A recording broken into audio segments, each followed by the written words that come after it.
Hey guys, welcome to this episode of The Rachel Cruze Show. All right, I am in my 30s, just like a lot of you guys. And there are a common fears that us in our 30s that we have when it comes to money. A lot of you might be worried about, oh gosh, have I made the right moves financially? Am I doing enough? Is it too late? Listen, don't stress. We're gonna talk through all of these money fears, plus some tips for how you can address them and overcome them and start building real wealth. And if you're not in your 30s, I promise this stuff will still work for you. All right, the first one is fear number one. Do I have enough saved for retirements? Yep. You know, when you get into your 30s, you think, all right, life is like happening. I am officially an adult doing stuff and I need to save for retirement because I don't want to work for the rest of my life. And so investing and saving, it can be kind of confusing when it comes to retirement and very overwhelming. And so people in their 30s often wonder, is it too late? I probably haven't done enough. Should I be putting more in? So there is a lot there, but let me just encourage you, number one, if you have not started investing, I want you to be out of debt, have a fully funded emergency fund, and then start investing 15% of your income into retirement. And that will be enough. You still have plenty of time to catch up. It is okay. But the important thing is actually getting on track and having a plan for your money. So if you have just been floating around and just kind of living life, not really thinking too much and planning for the future, it's time. It's time to buckle down and say, okay, let's get rid of some debt. Let's get some savings in the bank and start looking at retirement. So fear number two, am I doing enough financially? This is when I hear a lot of people that are like, oh gosh, am I doing enough? Is this good? Am I making big moves? That way I can build wealth. You know, am I hitting the right milestones? You know, it looks like everyone else is, gosh, they're getting raises at work or they're getting promoted. They're buying nice cars. They're going on all these vacations. It just doesn't feel like I can do all of that. So if you are working the baby steps, okay, that is the plan you need to work, and you're going to be okay. Forget about everyone else and everything else, because this plan is gonna, again, get you out of debt, have money in the bank, be saving for retirement, looking at kids' college, paying off your home early.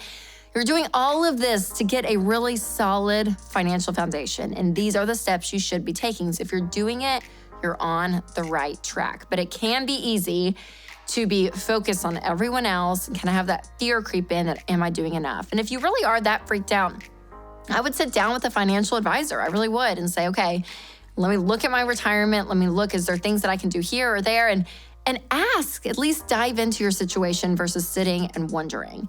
Part of it too, though, you guys, is focusing on being content with where you're at. So remember, some people use debt in their lives to fund their lifestyles. They may look like they're doing better financially than what they have in the bank. So remember that. Focus on your life and your money. Fear number three, will I ever be able to afford a house? This is a hard one because the real estate market is insane right now. Real estate prices went up 32% in 2020, you guys. 32%. Like 2020 hit, pandemic and all, and it just did this because no new homes were being built. Everything stalled. People weren't working in factories. Nothing was being produced. Everything just stopped. And when it comes to the real estate market, supply and demand is everything. So people were moving. Lots of Californians were moving to Nashville. People were trying to get out of states or moving jobs, or they're losing their jobs. They're going to move with family. I mean, they're all over the place looking for houses, but there were no new houses being built.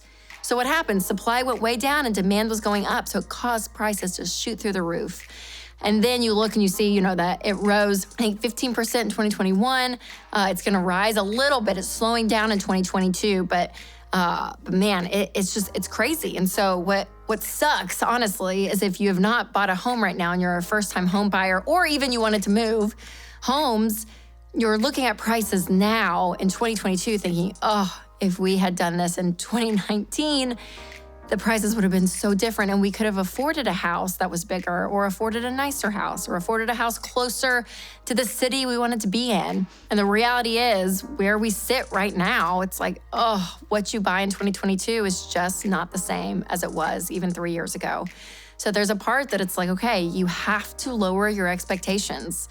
And there's a point that you say, do I not live in the exact geographical area that I wanted to? And I also want you to be ready to buy a house, because buying a house is a really, really big deal. And so I want you out of debt, have a fully funded emergency fund, I want you to be able to put down 5, 10, even 20% if you can, and that your mortgage payment is no more than 25% of your take-home pay on a 15-year fixed rate. You could even bump it up a little bit to that 30%, but it's right around that range. I don't want to see your mortgage payment be half of your income, because what ends up happening is it's hard to win financially in the long run when you don't have a lot of margin. And the key here is to get out of debt where you owe no one anything, and you have your income to be able to do things like invest, which is another fear on this list, and enjoy life, which is another fear of like, everyone's doing all this great stuff, but I still am not able to. And yeah, it's hard not to do that when your mortgage payment's 60% of your take-home pay, right? So getting that percentage, again, I know is conservative, but it is important. So it's tough right now because as the numbers lay out, like it doesn't look like it's this real estate bubble like it was in 2008. And people are claiming that, and they're saying, oh my gosh, it's gonna be like the recession, in 2008 again, or we're gonna be in a Great Depression, all of that. And again, the conspiracy theorist in me is like, what's going on behind the scenes? Is something really sketchy happening?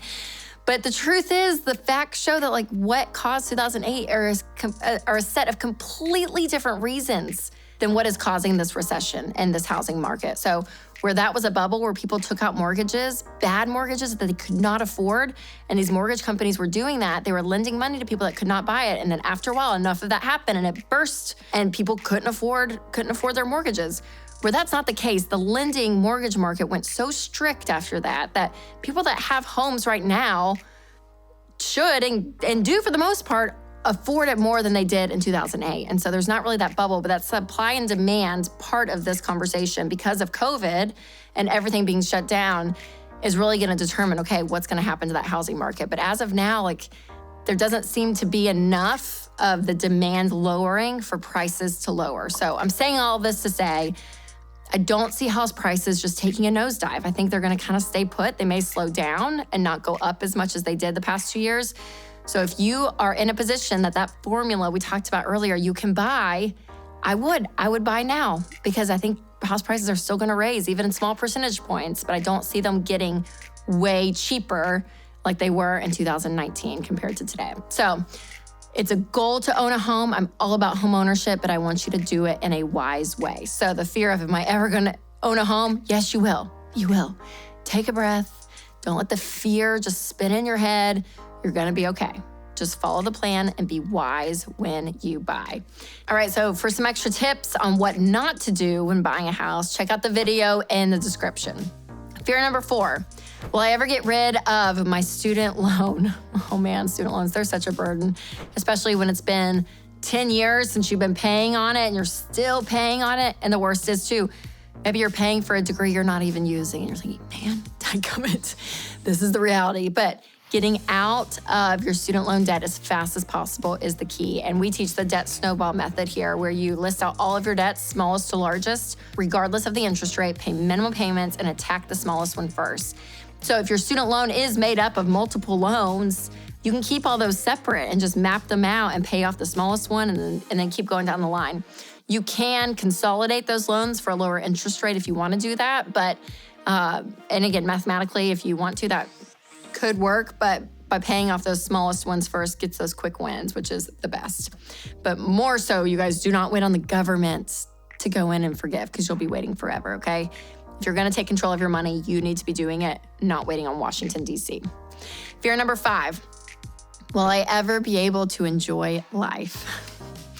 I heard an Instagram reel and it was like, it just stinks when you realize you either can be financially wise or enjoy life. It was like one or the other. So yes, is there a sense that's like, man, I'm doing all the right things, even if you're out of debt and you have a fully funded emergency fund and you're funding retirement, you have a kid or two, so you're putting money in kids' college, you're trying to pay off the house. It just seems like everything's getting more expensive and doing life is expensive. And you think, gosh, I wish I just would be able to enjoy life. But let me encourage you on this, that you're doing the things now, you're planting the seeds so that you can enjoy life still today, because I still believe you can, but even that much more in the future. So you're doing things right now, making decisions that you're planting a really strong foundation under you, okay? You're building that strong foundation, because the truth is, you're gonna be making more money in 5 years than you are right now. You're not gonna stay stagnant with your salary. You're gonna continue to grow. Your investments are gonna grow. Things are gonna start happening. And you're gonna say, okay, I can do this. Like I actually am building wealth and I'm seeing progress here. And it's encouraging because you know that you are on the right plan and you're taking the right steps. So again, put those blinders on. Don't focus on anyone else. Focus on you. And don't forget to have fun. You can have fun, okay? Enjoy your life. Enjoy what you can, but be wise about it. Be wise. All right, you guys, give yourself plenty of grace, okay? You're in your 30s. You're doing a great job. And if you're just actually thinking about your money and making decisions that are moving you towards winning with money, you're doing better than most people, okay? You're doing a good job. Stay focused.